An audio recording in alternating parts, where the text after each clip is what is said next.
하나님 말씀 시편 73편 13절에서 17절까지 보도록 하겠습니다. 시편 73편 13절에서 17절까지 같이 읽겠습니다. 내가 내 마음을 깨끗하게 하며 내 손을 씻어 무죄하다 한 것이 실로 헛되도다. 나는 종일 재난을 당하며 아침마다 징벌을 받았도다. 내가 만일 스스로 이르기를 내가 그들처럼 말하리라 하였더라면 나는 주의 아들들의 세대에 대하여 악행을 행하였으리이다. 내가 어쩌면 이를 알까 하여 생각한즉 그것이 내게 심한 고통이 되었더니 하나님의 성소에 들어갈 때에야 그들의 종말을 내가 깨달았나이다. 아멘. 어제는 12절까지를 통해서 악인들의 형통함을 보면서 과연 하나님이 공의로우신 하나님이신가에 대한 깊은 회의에 빠져 하나님을 섬기는 일에서 실족할 뻔했던 그 구체적인 그 이유들과 사례들을 살펴보았습니다. 그런 현실을 보고 시인이 이제 느꼈던 것들을 13절부터 얘기하고 있습니다. 내가 내 마음을 깨끗하게 하며 내 손을 씻어 무죄하게 한 것이 실로 헛되도다. 이렇게 12절까지 해서 시인은 악인이 살면서 다른 사람이 당하는 고난이나 재앙도 당하지 않고 또 그들이 원하는 것보다 훨씬 많은 소득을 얻고 그렇기 때문에 그 악인들이 자신은 다른 사람들보다 좀 특별한 사람이라도 되는 것처럼 교만하게 말하고 행동하고 또 심지어 하나님을 향해서 조롱의 말과 불경한 말을 담대하게 쏟아내면서도 그들이 아무런 징계도 받지 않고 평안히 살다가 죽을 때도 고통 없이 죽는 그런 모습을 보면서 깊은 회의에 빠져 있습니다. 그 악인들과는 달리 자신은 마음을 깨끗하게 하고 손을 씻어서 무죄하다 하는 그런 삶을 살고 있었단 말이죠. 이걸 신약의 용어로 환원해서 말씀드리면 성화의 삶을 사는 겁니다. 죄를 죽이고 거룩한 삶을 살아가는 그런 성화의 삶을 살아가는 것이 무슨 의미가 있는가 라고 하는 그런 깊은 회의가 찾아온 거예요. 이렇게 사는 것이 아무 의미가 없다. 실로 헛되다. 이런 회의에 빠지게 된 겁니다. 왜 그렇습니까? 그 이유를 14절부터 구체적으로 말을 하고 있어요. 나는 종일 재난을 당하며 아침마다 징벌을 받았도다.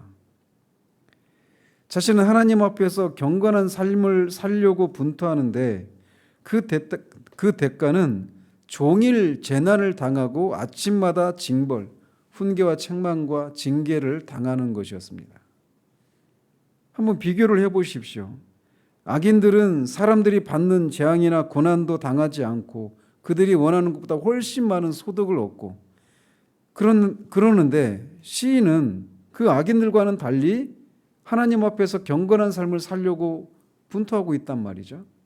그런데 자신에게 찾아온 것은 큰 어떤 욕심을 부릴 만한 그런 것도 아닌 그냥 평범한 삶조차도 자신에게 찾아오지 않는다라는 겁니다. 그렇게 하나님 앞에 경건한 삶을 살았던 자신에게 찾아온 것은 악인도 당하지 않는 재난과 고난을 당하는 거예요. 악인들은 하나님을 향해서 불경한 망발을 쏟아내는데도 아무런 심판도 받지 않는데 자신은 무죄하고 경건한 삶을 살려고 하는데 아침마다 하나님으로부터 이런저런 훈계와 책망을 받는단 말이죠. 그러니 어느 순간 이게 뭔가 싶은 생각이 밀려온 겁니다. 우리의 삶에서도 이런 경우들을 너무 자주 발견하지 않습니까?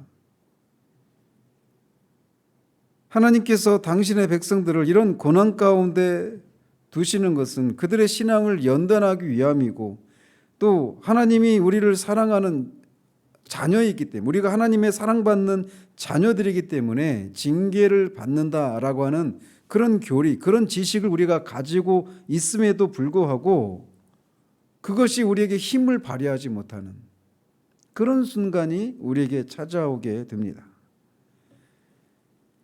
어쩌면 머리로는 시인도 그런 지식을 가지고 있었을지 모르지만 그가 겪는 이 재난과 징계를 받는 악인들은 그런 것과는 전혀 상관이 없이 오히려 그들이 원하는 것보다 더 나은 그런 더 풍성한 삶을 살고 평화로운 삶을 사는데 자신은 그런 것은 고사하고 그들도 당하지 않은 고난과 징계를 책망을 받는 이 현실을 보면 그 현실이 너무 크게 다가오면서 모든 것이 다 헛된 것으로 여겨졌던 겁니다.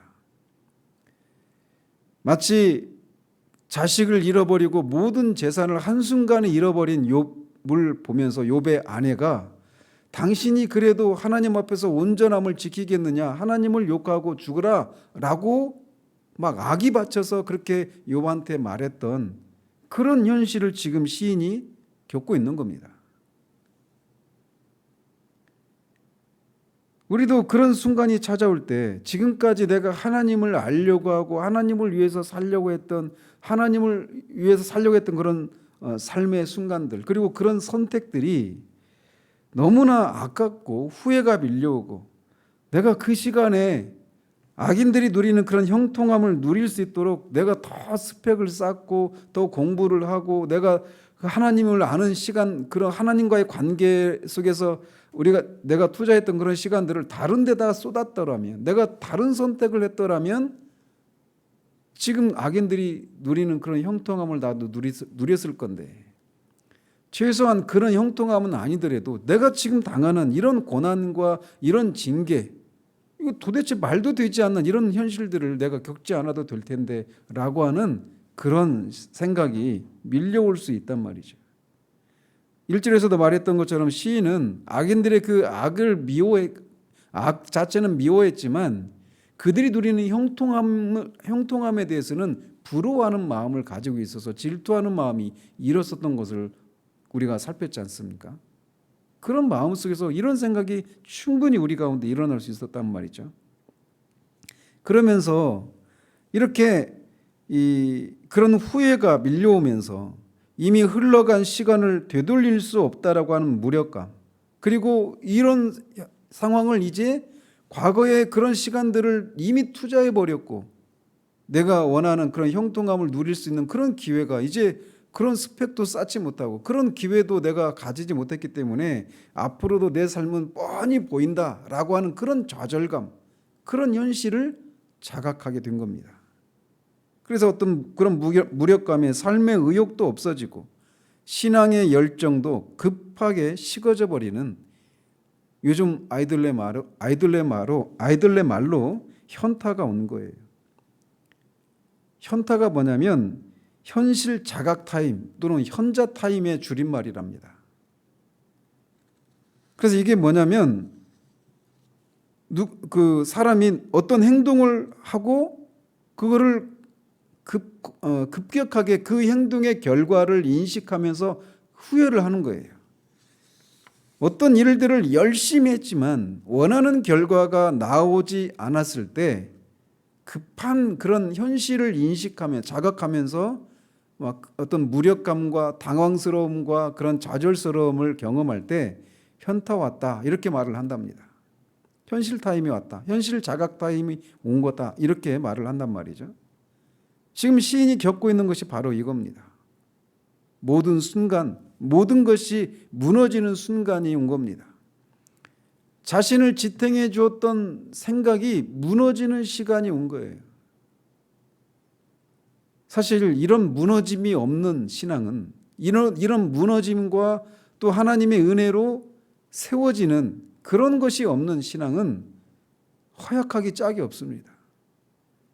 시인을 붙들어주고 있었던 생각은 악인은 징계를 받고 의인은 복을 누린다라고 하는 평범한 단순한 그런 생각이었습니다.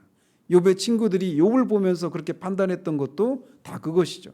하나님은 죄인을 벌하시고 의인은 반드시 창대하게 된다. 욥의 친구들이 가지고 있었던 생각이 그거였어요. 그런 구도로 욥을 바라보니까 욥이 지금 고난을 당하고 있단 말이죠. 그러면 분명히 욥이 어떤 죄를 지었기 때문에 이렇게 하나님으로부터 벌을 받고 있다. 이런 생각을 가지고 욥을 판단했던 겁니다.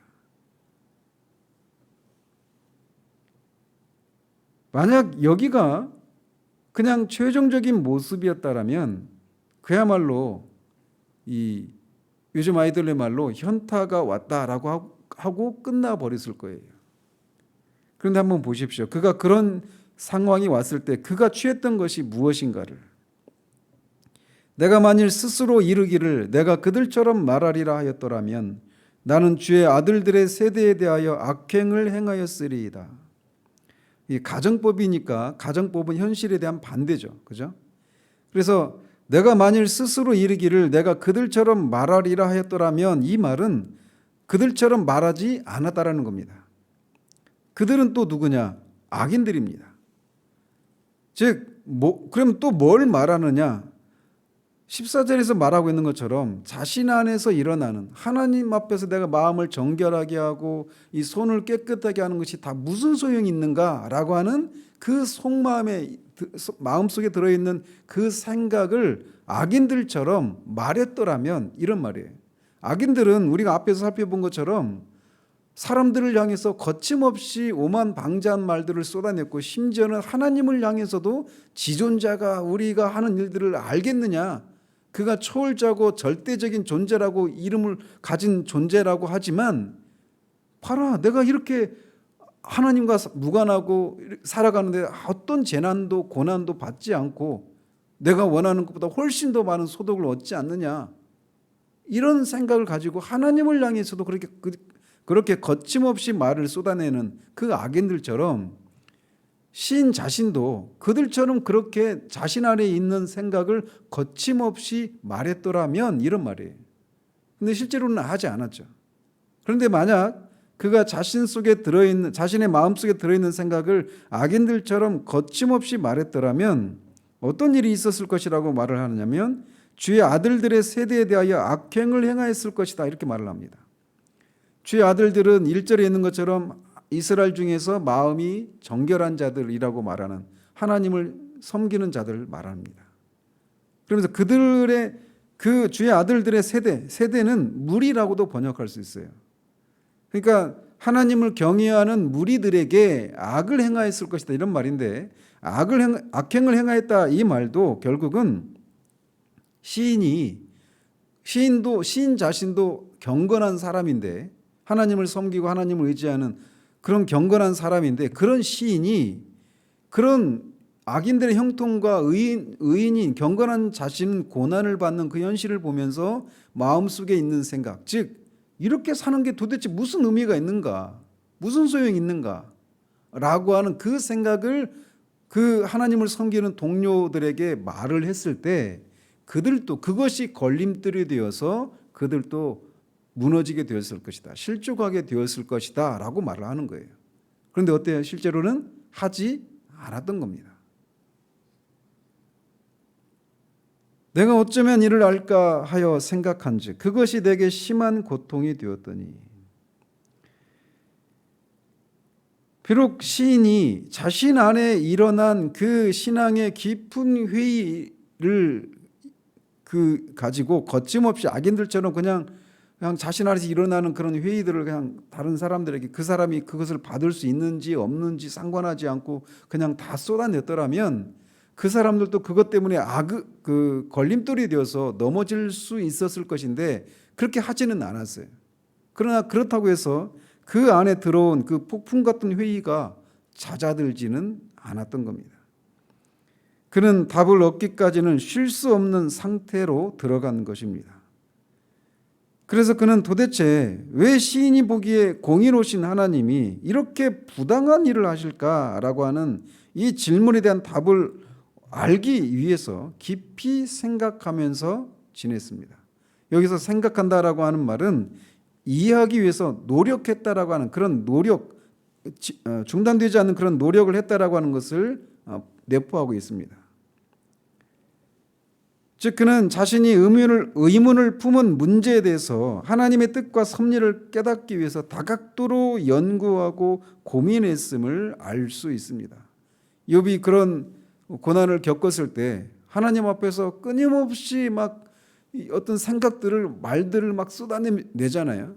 그러나 시인은 그렇게 말을 쏟아내지는 않았지만 어떻게 하든지 욥이 그렇게 하나님 앞에 하나님과 변론하고 싶은, 왜 이런 일이 일어났는지 알고 싶어하는 그런 투쟁의 과정을 말을 쏟아내는 것을 통해서, 친구들과의 대화를 통해서 드러낸 반면 시인은 혼자서 그것을 알아보려고 하는 그런 투쟁을 하기 시작했던 겁니다.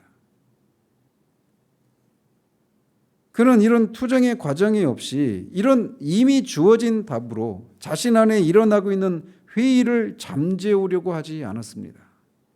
우리가 이것이 굉장히 우리 신앙생활에서 중요한 부분이에요. 그는 그 문제를 가지고 씨름을 했고 그 답을 얻지 못하고 있었기에 심한 고통을 느꼈다고 말을 합니다. 그가 고통을 느낀 이유는 시인이 자신의 지식과 이성으로 하나님의 섭리를 헤아리려고 했기 때문입니다. 이것이 오히려 그에게 큰 부담거리가 되었고 무익한 일이었음을 고백하고 있는 겁니다.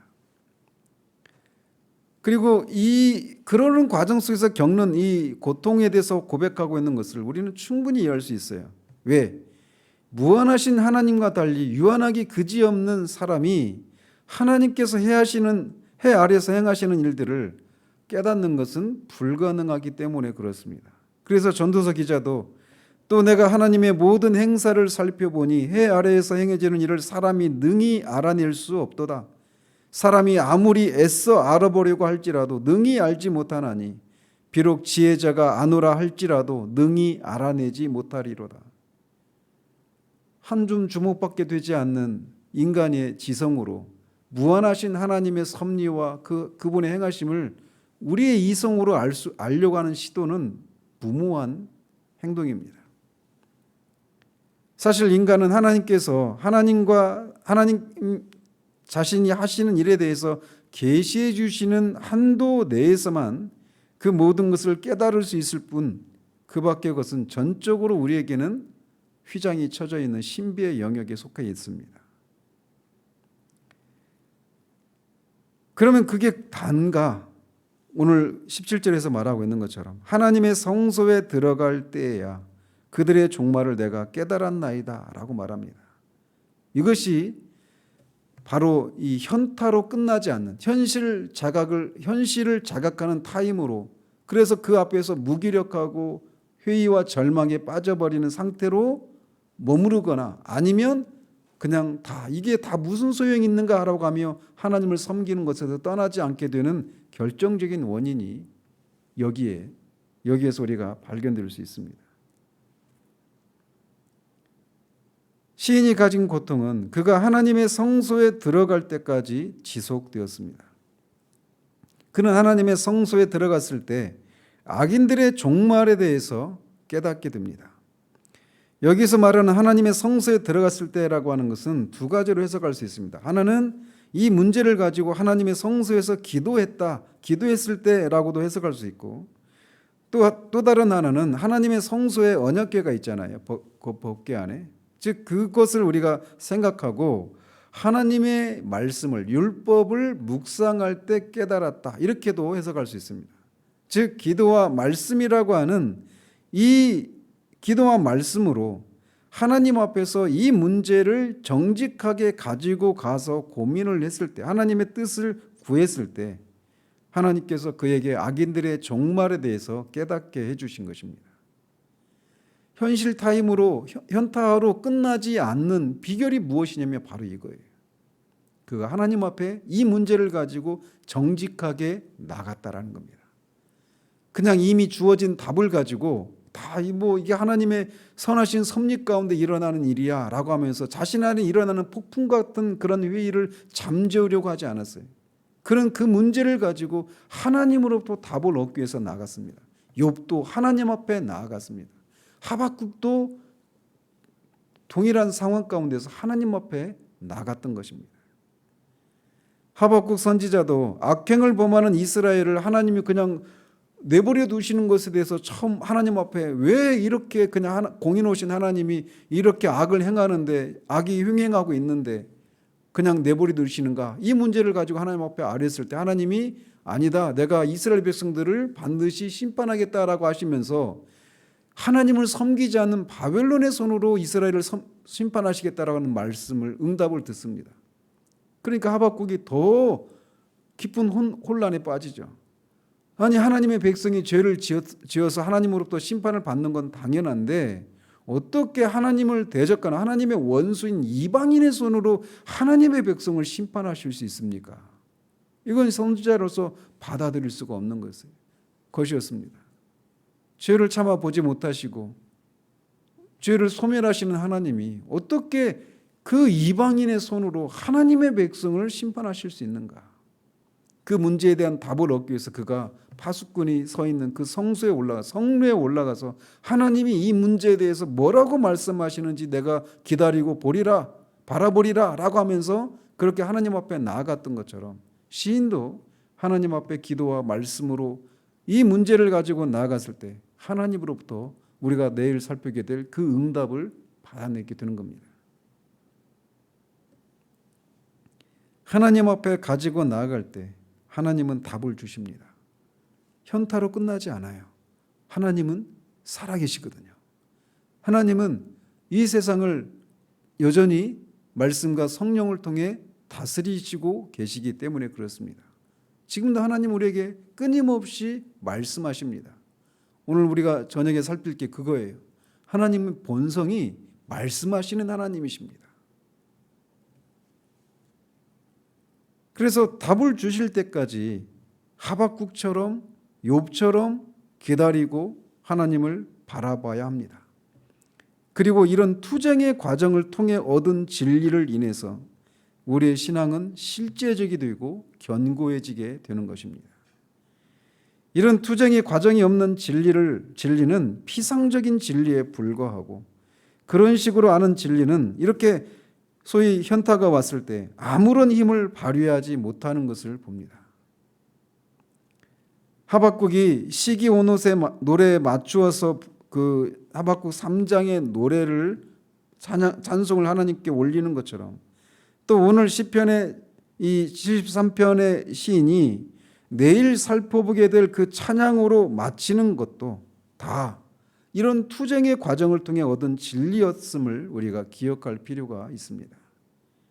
이 아침에도 그런 하박국의 자세로, 시인의 자세로 여러분이 가지고 있는 그런 문제에 대한 답을 하나님으로부터 얻고야 말겠다는 자세로 나가시기 바랍니다. 이런 투쟁의 과정을 지나는 그 모습을 보면서 그 중간에 그 과정만 보고 저 사람 신앙이 없구만, 저 사람 시험에 들었구만, 그래도 하나님 앞에 신실하고 경건한 줄 알았더니 다 말짱 헛것이었구만, 쉽게 판단할 게 아니에요. 이 과정들이 있는 겁니다. 그리고 이 과정을 통해 결국 단단한 반석 위에 견고한 집을 짓게 되는 거예요. 그러나 조건은 그런 문제가 폭풍 같은 회의와 절망과 낙심되는 상황 앞에서, 그러면서 그것이 내가 하나님을 섬기는 이 모든 것들을 다 무력화시키고 아무것도 아니게 만드는 그런 현실이 왔을 때 욥의 아내처럼 온전함을 지키겠느냐, 끝까지 그냥 하나님을 욕하고 죽어라, 이런 말들을 듣지 않고 하나님 앞에 그 문제를 가지고 하박국처럼 시인처럼 욥처럼 나아갔을 때 하나님은 반드시 말씀하십니다. 그런 하나님의 음성을 듣기를 바라요. 거기에서 우리의 신앙의 힘이 나오는 것입니다. 기도하겠습니다. 하나님 아버지, 시인이 하나님 앞에 마음을 정결하게 하고 손을 깨끗하게 하는 경건한 삶을 살고 있으면서 악인들과 정말 완전히 대조되는, 악인들도 당하지 않는 고난을 당하고 악인들도 받지 않는 그런 책망과 징계를 받는 그 현실, 그러면서 도대체 하나님을 섬기는 것이 무슨 의미가 있는가라고 하는 그런 깊은 회의에 빠진 장면을 우리가 살펴보았습니다. 그럴 때 그가 결국은 하나님 앞에 말씀과 기도로 나아가서 우리가 내일 살펴보게 될 그런 하나님의 뜻을 섭리를 발견하고 결국은 하나님을 찬양하는 것으로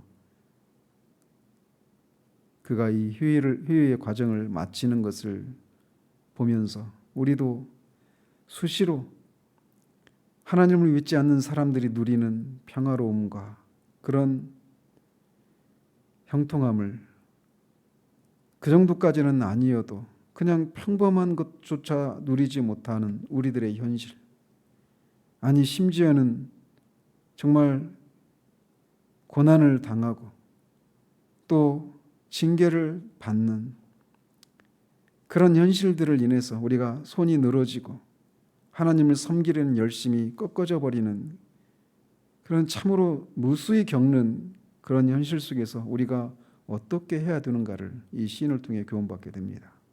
이 아침에도 하나님, 우리가 이 시인처럼 하박국처럼 욥처럼 하나님 앞에 우리 안에서 일어나고 있는 그 깊은 회의와 절망의 문제를 가지고 하나님 앞에 나아가 이미 우리가 교리를 통해 알고 있는 주어져 있는 그런 답이 아니라 하나님이 그 답에 그 우리에게 주어져 있는 그 진리의 껍질을 벗기신 그 속살을 하나님 우리에게 맛보게 하셔서 우리가 정말 시인처럼 하나님으로 만족하고 하나님의 섭리의 모든 것에 전적으로 맡기고 그 안에서만 누리는 참된 형통을, 참된 평강을, 참된 만족을 누리는 우리들 될 수 있도록 하나님 도와주시길 원합니다. 이 아침에 기도 시간에 그런 하나님과의 씨름이 우리 가운데 있을 수 있도록 하나님 도우시기를 원합니다. 예수 그리스도 이름으로 기도합니다. 아멘.